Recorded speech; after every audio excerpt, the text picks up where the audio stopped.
Alright, so the road to TLC is completed. We are at the final mark, and it's almost time for that time of the year. Demolition Derby style of WWE, as they like to push it back in 2014.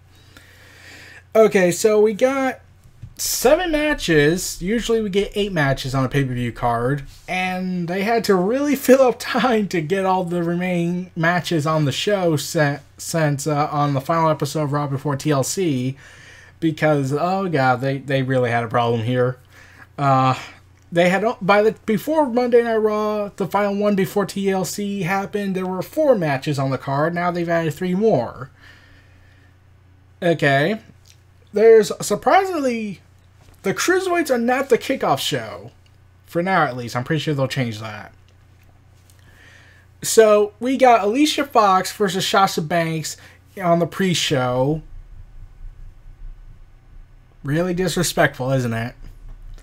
So, there's not really much of a story here because, well, Alicia Fox is crazy. Sasha Banks is just floundering around and is doing nothing. So, really, what's the point in caring about this matchup? Like, there's no incentive to care. Like, even if they win, even if Alicia wins, what does that give her, ultimately? She's going to go back to doing her crazy gimmick. And Sasha Banks, well, she's not really doing anything. So, no one wins in this. In fact, there's another match that is a no-win situation that it's depressing to know how top guys these are. So, yeah, I'm pretty sure Sasha Banks is going to win, but I'd be a little surprised if Alicia Fox wins. If so, then Sasha Banks' career is further down the gutter. So let's get to the main card of the show. Bray Wyatt versus Finn Balor. Oh god. Where did this go wrong? It was a simple feud that could have worked. But they wrecked it when I had worries. Years ago, during the golden age of NXT, is when Kevin Owens was pulling a Bray Wyatt and screaming at Balor to let out the demon. Yeah, that's when I knew, oh, well, they're not going to do that now. So, yeah. Bray Wyatt, after he had lost back at No Mercy, he started like acting like he had doubts about himself, about what the worst Sister Abigail went with, and like, she would never lie to me. Like, he was about to snap just by the mere notion that this is the reality he's living in. But, yeah, that didn't happen. Instead, he tells Finn Balor that he's going to introduce him to Sister Abigail. And right then and there, I was immediately pissed. Because there were 2 things I took away from this. Either A, WWE is going to ignore everything about Bray Wyatt and just bring Sister Abigail in. Or B, and this was reported, that they're going to do a face paint gimmick for him. They went with the worst of both worlds. They brung her back, so to speak, but as face paint gimmick with an auto-tuned voice. Okay, you want to know what they could have done? They could have done... Okay, like some people who are obsessed to see him be the next Undertaker, they could have went there. They could have had the Undertaker do what he did to what would eventually become Mideon when he did his ritual on him and transformed him back in 1999. Bray Wyatt could have done that, but with Sadie, and get that girl Nikki Cross. She's practically insane.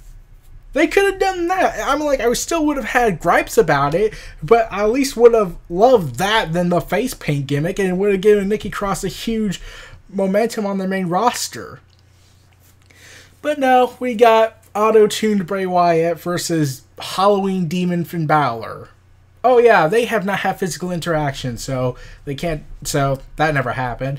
And Finn Balor, when he cuts a promo on the final episode of Raw, he goes ahead and morphs into the demon, and I'm like, that's not how the demon works. Like, they've acknowledged this, it's just paint. Like, they tried to push it as a split personality, but yeah, I don't think that's how Finn Balor, Prince Devitt was in the independent scene. I could be wrong, but I'm pretty certain that wasn't the reason why he did the pink gimmick. No, the reason why was to be disturbing, yet also be homaging to people, not be supernatural. And, okay, then I heard reports that I kept saying to myself, okay, this could work. This face paint Sister Abigail alter ego with Norman Bates and Jason Voorhees that they got from Friday the 13th and Psycho could work if they did it right and were really creative, which is not the case. In fact, the only guy that could probably have made it work would be Jimmy Jacobs, but he's fired, so they can't do that. So, and even then, Vince would deny every idea he came up with because he dare come up with the list of Jericho. So now, Bray Wyatt, Finn Balor, no one benefits off this feud. It's dead. It's like kicking a dead horse. Because it was reported, this was like, they had something to gain out of this feud, but the other guy would lose in the end. But this was the reported plan for Survivor Series until things got changed. Bray Wyatt was supposed to fight John Cena, and Finn Balor was supposed to fight Brock Lesnar. So you had two big matches for these two, and we all know what's going to happen. John Cena's going to be the hero, and Brock Lesnar's going to destroy Finn Balor. But here's the other problem. They don't benefit off those feuds. Like, yeah, Finn Balor has a story with Brock Lesnar. Bray Wyatt has a story with, well, not really. Like, Finn Balor has a story with the Universal Championship. And Bray Wyatt has a history with John Cena, who buried him multiple times. I will not forgive him for that cage match debacle. But we knew that if these two matches were to happen, they still lose and they go back to floundering around. So no one wins. We don't care. Unless Finn Balor is going to win the Universal Championship and Bray Wyatt's Sister Abigail alter ego beats John Cena finally, that doesn't involve a triple threat or elimination chamber match in a single match, then no one wins. These two don't win anything. And plus, we know WWE's not going to give Finn Balor the Universal Championship. They already decreed him injury prone. Well, if he gets a third strike, then he's really done. And Bray Wyatt, yeah, they hate him. Let's be honest, they just downright hate him for some reason. And this was before the affair he committed. So, yeah, no one wins. This feud, whoever wins, they still lose. Let's go with that. That's the tagline of this match. Whoever wins, they still lose. Like, it's disappointing to see Finn Balor flounder around after coming back, even though he should have gotten his Universal Championship match opportunity. And Bray Wyatt was WWE Champion and was immediately taken from it just less than a month later. So, yeah, if this continues, okay, I'll talk about what I was about to say at the end, but I get the feeling a mutiny is about to break loose soon.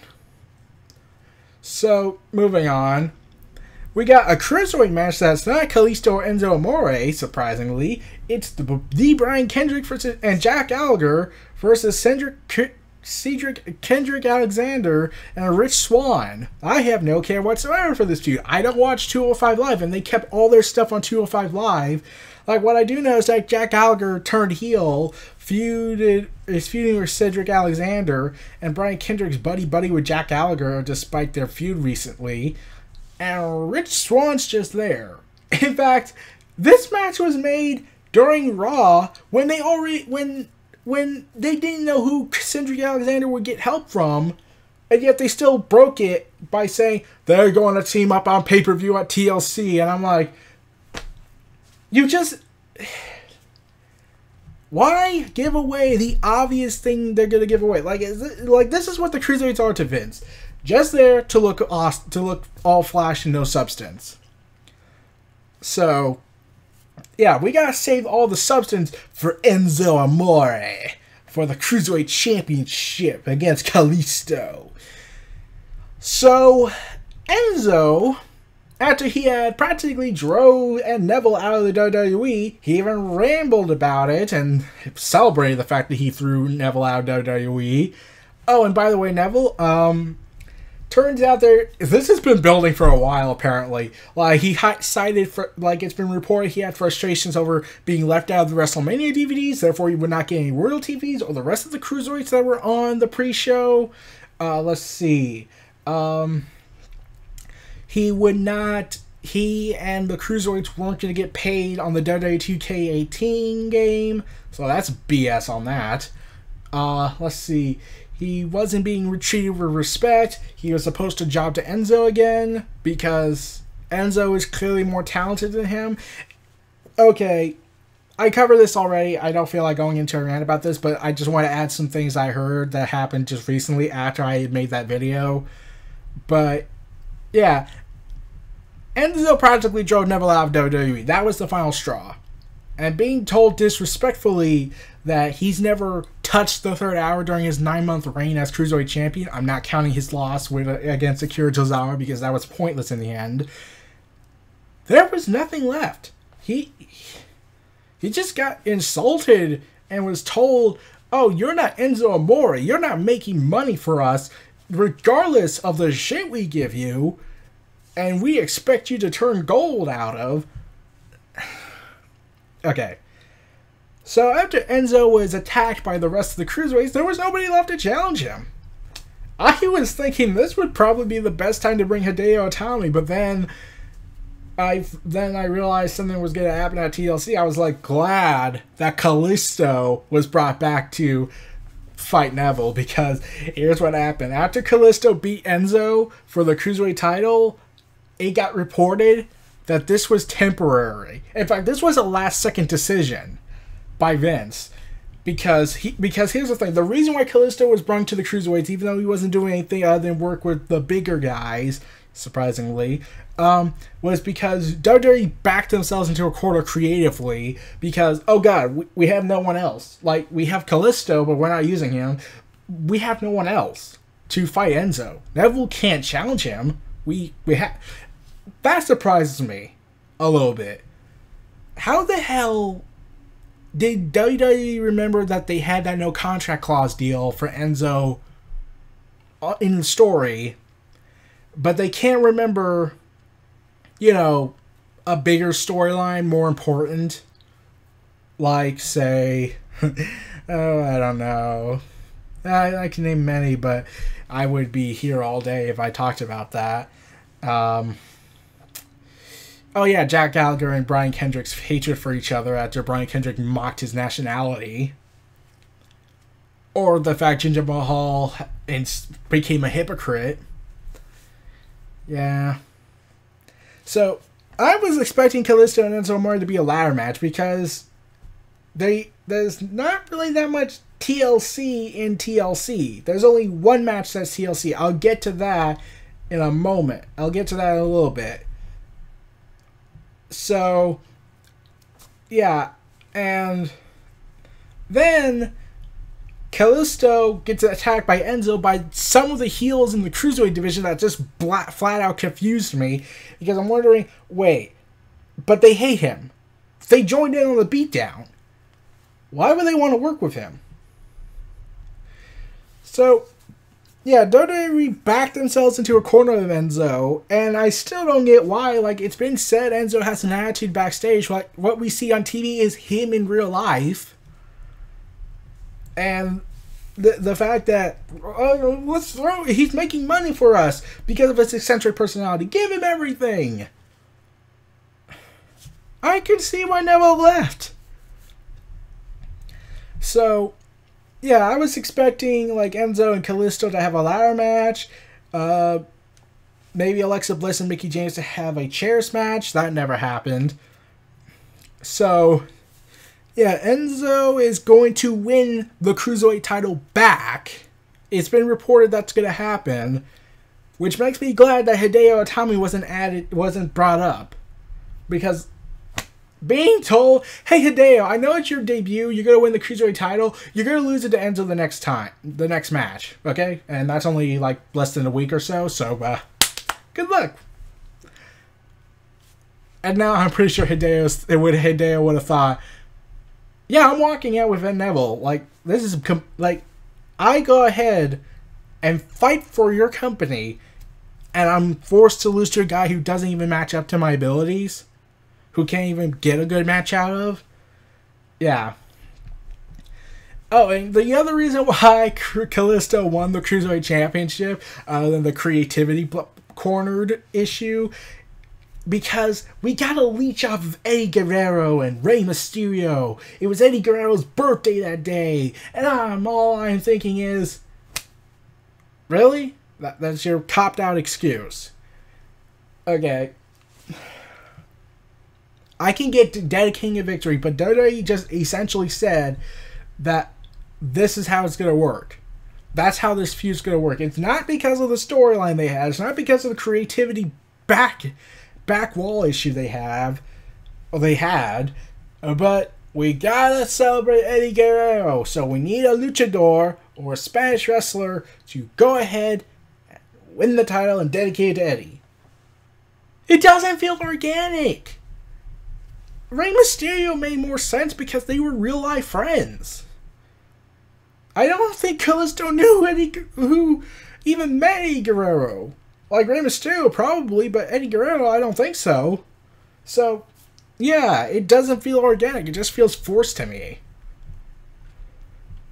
So, yeah, Kalisto and Enzo Amore. Yeah, if Bray Wyatt and Finn Balor or Sister Abigail versus the Demon wasn't on the card, and they went on to separate matches, then I would say Enzo and Kalisto probably be the worst match on the card. The fact that I had to say that is disturbing. Finn Balor, Prince Devitt, and Bray Wyatt. I'm not going to mention his other gimmick that he was before he became Bray Wyatt, which was by pure accident because Vince is a little stubborn idiot because he can't handle Cena getting poked in the eyes, and he demands he apologize better. Even though he already apologized and that was a heel tactic. But anyways. Yeah, Kalisto and Enzo, they have a chance to be the second worst match on the card. Finn Balor and Bray Wyatt most likely have the top worst match. So, yeah, we'll have to see. Now let's get to Emma versus the debuting Asuka on the main roster. I called it. I freaking called it. I called that Asuka's first opponent on the main roster should be the woman she started this whole undefeated streak run with. Sir, Dana Brooke was the first opponent, but Emma was her protege, and Asuka was trying to get to her. That made the most sense. That made logic, and it gave Emma something to do. This works. And then I remembered Sasha Banks and Bayley, who's not even on the show, are floundering. And I realized, oh my god, Asuka's on Raw. Like, the vignettes are awesome, but it's Raw. Like, on SmackDown, she would have more of a chance. But Raw, that's not a guarantee that much. They're probably going to keep it for a couple of weeks and then just end it. In fact, even Taz hinted that maybe they're not going to do it. Maybe they're not going to continue the streak.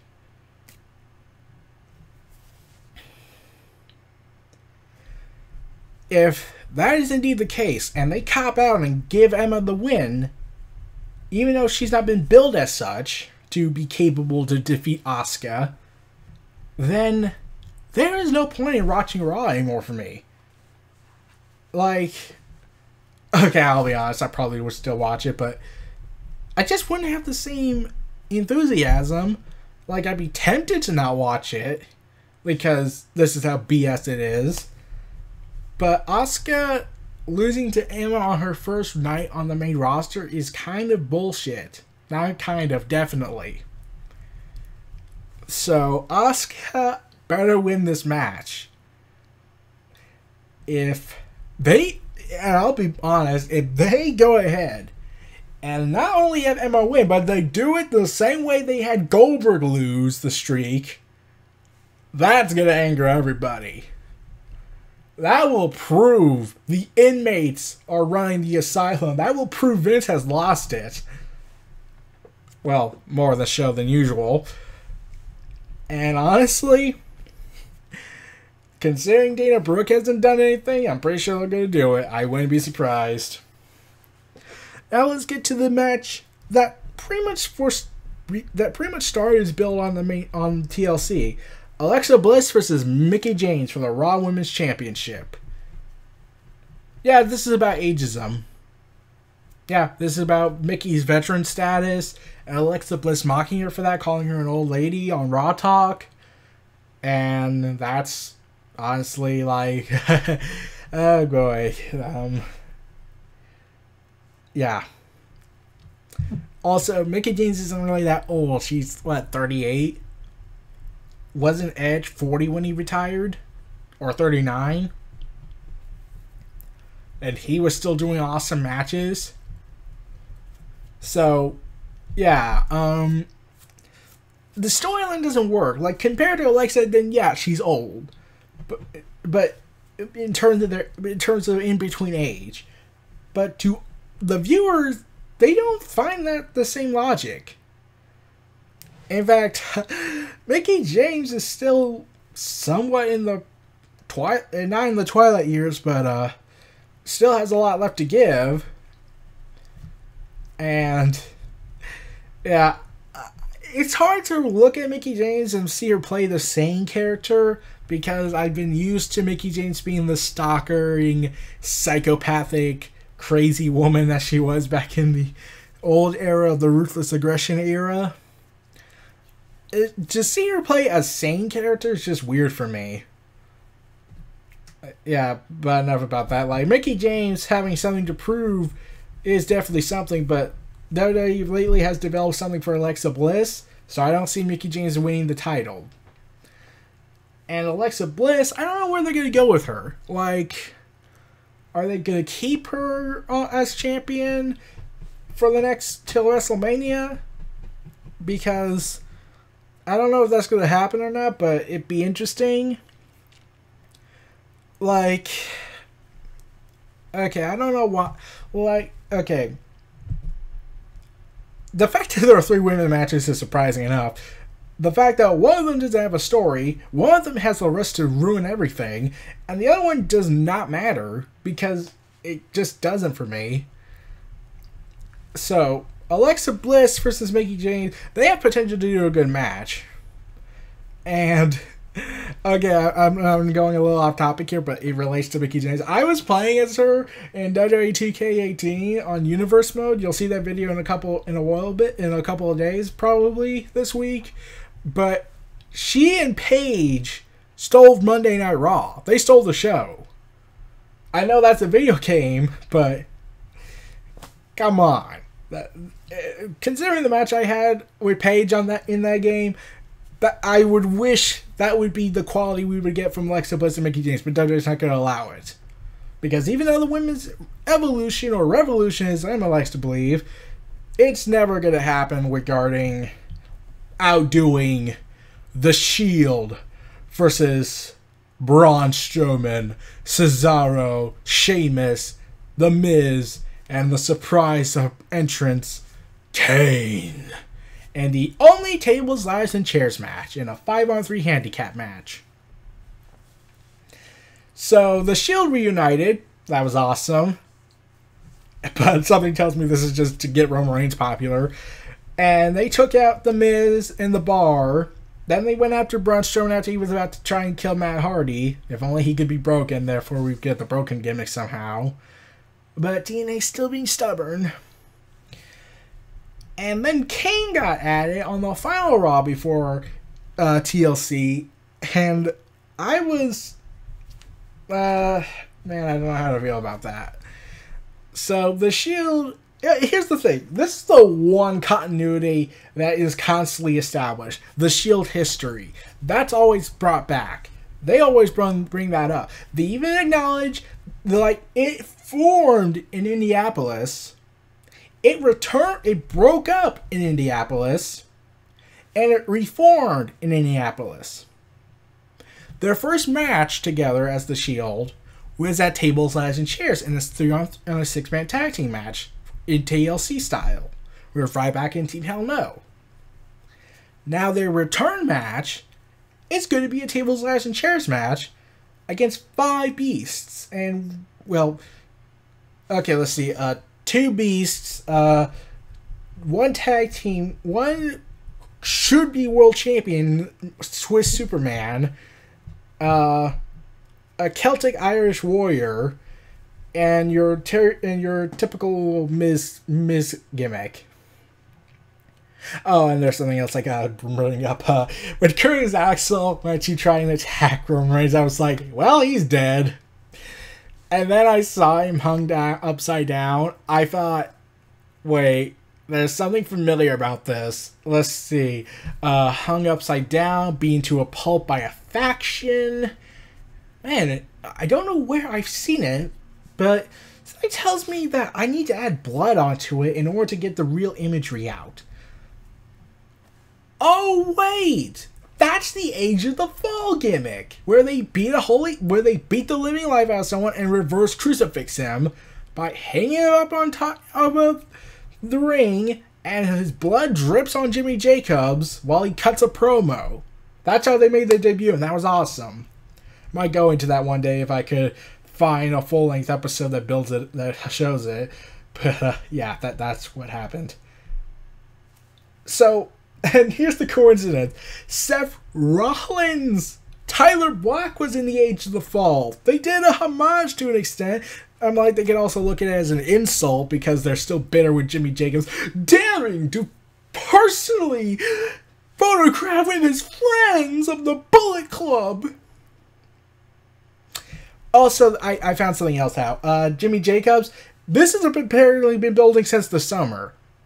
So, what did Jimmy Jacobs do that built up the eventual events that would get him fired? Did he piss someone off? Did Vince get mad? Did he not like the list of Jericho? Well, that might be one. Was he too good at his job, therefore because Vince is an idiot? Yeah, no. You see, Jimmy Jacobs, like all of us, like all humans, have issues. We take time off, we ask for a vacation, we ask for a break. We ask for, okay, can I take some time off because I'm having these personal issues? WWE granted him a time off, and they were mad that he wanted that. So the lesson here, children, is that you're not human to Vince. You're a robot. You come in, punch in your clock, do your job, and then power down after the end of the day. You don't have injuries. Those are myths. You don't have lives. Those are myths. You're just a robot. And that's the most disgusting thing I ever heard. That's pretty much what what WWE just said. That this is the mentality they're going with. If you have anything in life, you need to give all that up and just to do your job at WWE. Okay. Like, I have been tempted to talk about certain things that deeply affected me regarding JBL and Maranello. But this is also bullying because they're telling people that you can't have a life. You need to be a machine to us. So so I'm pretty sure Seth Rollins was pissed off. Also, getting back to the match. Kane was at it after Braun Strowman defeated Roman Reigns through dirty tactics inside a steel cage. Now, when I heard this, I was hoping Samoa Joe would be the man in the match. But then I remember he's still injured. He probably won't be back until later in October. So that leads to the question, why is Kane in this match? And why is he on SmackDown? He wasn't treated to Raw. I don't remember covering that in my Superstar Shakeup Thoughts video. So why is he on Raw? Well, I can't believe I'm going to have to admit this, a story regarding Kane's involvement to destroy the Shield. Specifically, he's out to destroy Roman Reigns. And the fact that commentators didn't want to acknowledge that one crucial thing that makes Kane justified to attack Roman Reigns shows all. Kane, in storyline, to those who still think it's real, damn it, is the baby brother or younger brother of The Undertaker. The Shield triple powerbombed him and took him out for a year and then he came back to lose to Brock Lesnar. And then Roman Reigns personally saw to it to end The Undertaker's career, which he did. So Kane has every right to be mad and go after Roman Reigns. Seth Rollins and Dean Ambrose are just collateral damage. So Kane's motivation makes perfect sense. He wants to avenge his brother. Though that does lead me to think that Kane versus Roman Reigns is going to be a feud later down the road. Yeah. So, and the other thing why I was hoping it probably wasn't Kane was because isn't he busy running for something somewhere in the U.S. trying to run for politics or something? I don't remember where. I think he was running for mayor. So, yeah. And I'm just thinking of the obvious backstabbing politicalness that politicians who are also competing with Glenn Jacobs, they're going to pull up Kane and say, this is why he cannot be mayor. He's the devil's instrument. Because everything in WWE is legit. Kane was really nearly burned alive by The Undertaker. The Undertaker murdered his family. The Undertaker did these crazy things. All those satanic things, those were real. To the gullible minds of idiots. So, yeah.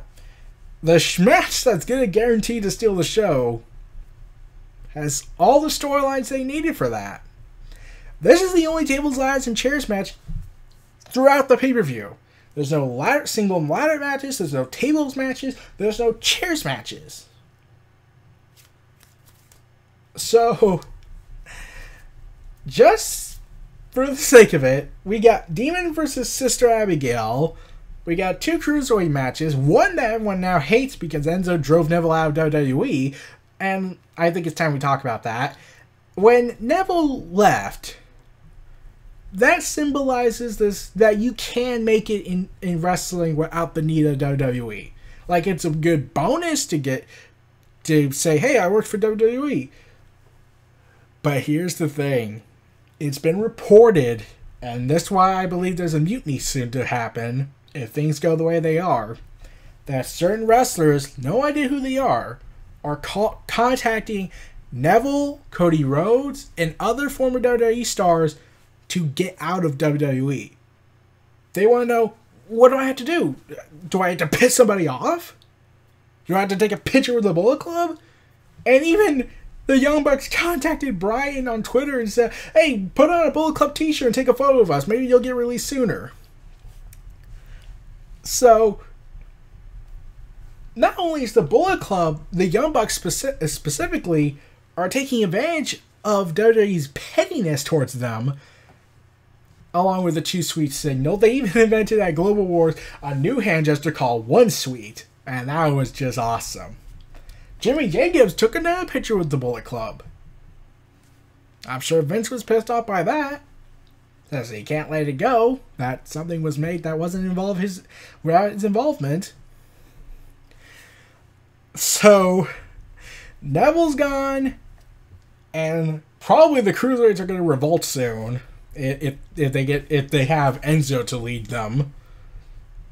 So, and if Asuka loses, I'm pretty sure she wants out too, because this is a blatant disrespect to her. Bayley probably would want out since they're not using her like she was in NXT. Sasha Banks probably wants out since she's been complaining about management's hot potato and gimmick they give her. Alicia Fox probably wants out since she's been doing nothing for months on end.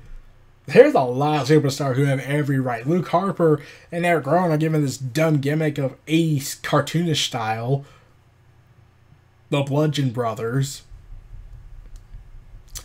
Yeah. I'll get to that if they ever get a pay-per-view match. So, yeah. like I said, there's probably going to be a mutiny if the WWE continues going with this anger problem towards everybody else with this scathing contempt. And basically telling the roster, saying, you're not human to us, you're a machine. You come to work, punch in, punch out, and then turn off. And then do the whole thing all over again. We reload you on something and take you somewhere, and then you do it all over again. So, yeah, that part's going to be interesting. But TLC, okay, let's see, the matches that can steal the show is just the Shield and the Team Miz. Like, I would say Asuka and Emma, but that only would work in NXT. Alexa Bliss and Mickie James, that would only work in NXT. The Cruiserweights, like they're going to ever be given time. And Bray Wyatt and Finn Balor, there's no story, and they don't get anything out of this. So, yeah. Yeah. Oh, and one final rant before I go. They announced that Jinder Mahal is going to make a huge thing for Survivor Series. Remember when I said that Finn Balor was supposed to fight Brock Lesnar? Guess who they gave it to? That's right. Jinder Mahal is going to fight Brock Lesnar. Non-title match, just a fight.